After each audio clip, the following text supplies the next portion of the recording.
Bonjour les amis, bonjour et bienvenue dans ce troisième épisode de notre série à l'ancienne, série dédiée aux métiers anciens. Si vous n'avez pas vu les deux premiers épisodes qui sont sortis sur la chaîne, n'hésitez pas, c'est le moment, allez les voir, donc je vous mets les liens en fin de vidéo.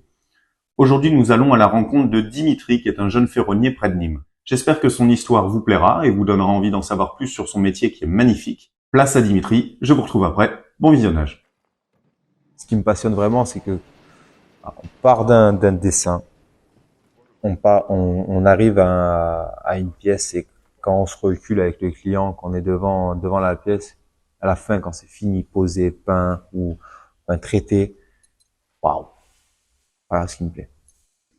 Je m'appelle Dimitri Blondet, j'ai 31 ans, je suis ferronnier d'art depuis 15 ans et à mon compte depuis 2 ans.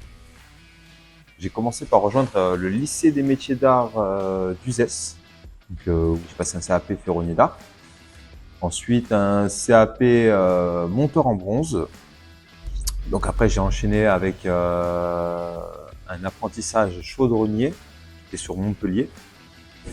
Et après, je suis allé travailler. La ferronnerie, c'était vraiment le métier où on crée des choses, où on fait jamais la même chose et je trouvais ça cool de jamais faire la même chose. Quand je vais voir un client, en fait, justement ce côté artistique, en fait, le client sait pas ce qu'il veut et on arrive à dessiner déjà sur une feuille et à partir en fait et à venir sur un projet en fait fini à partir d'un dessin. Des pièces uniques.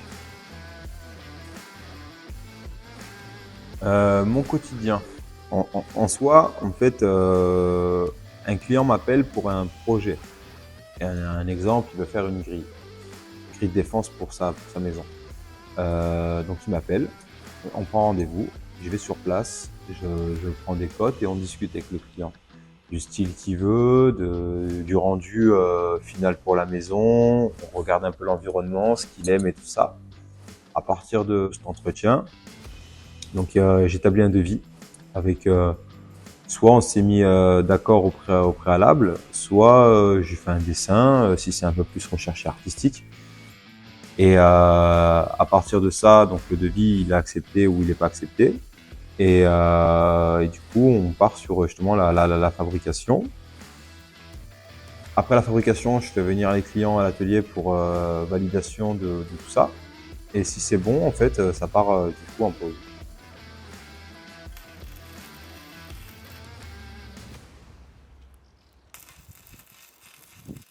Alors je fais pergola, portail, verrière, escalier.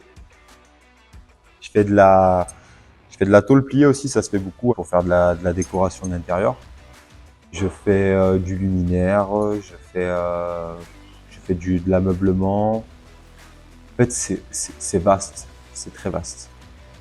Après, tu te fais plaisir sur toutes les pièces en général. Il faut juste que, enfin, ça dépend surtout de la création. C'est-à-dire en fait, on peut me demander deux pergolas, mais ces deux pergolas vont être complètement différentes. Parce que si on te laisse un moment, la liberté de faire quelque chose et de créer quelque chose, c'est quand même plus plaisant que quelqu'un qui arrive avec une photo et qui te dit je veux ça. Voilà. Après, j'ai pas la prétention de dire que j'ai l'esprit artistique, mais j'aime bien quand même mettre ma patte.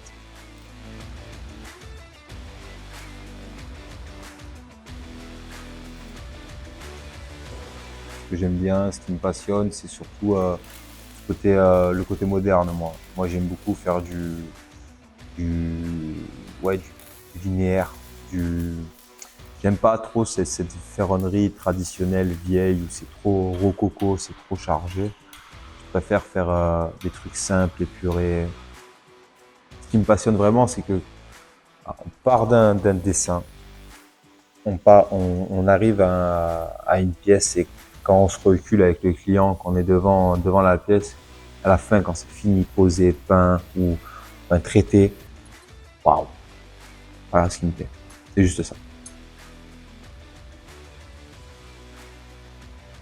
Ce que j'aime pas faire, c'est l'alimentaire, c'est-à-dire un chantier qui rentre Et voilà, il y a 150 mètres de garde-corps, c'est droit, on sait que ça va être pareil pendant un certain temps, ça change pas. C'est pas terrible à faire. Ce qui fait que je continue ce métier malgré les difficultés, ben il y a quand même une passion au fond. Et ça me plaît quand même.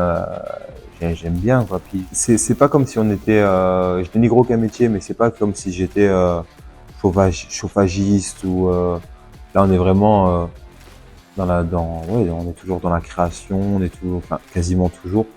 Je fais jamais la même chose, donc voilà. Il y a pas de routine.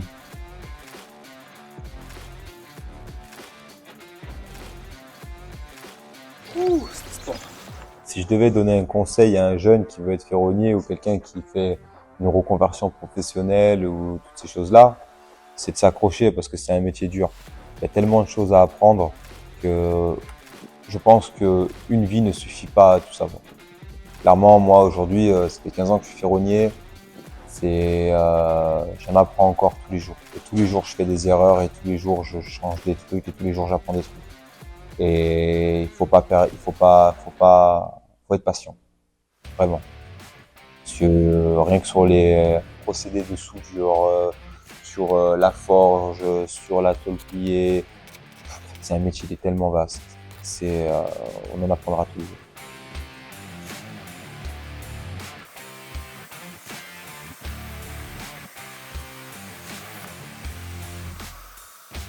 Faut pas lâcher. Acharnez-vous tout le temps. Ça paye toujours. Ça dépend aussi du comportement que tu as. Le comportement, il est quand même important.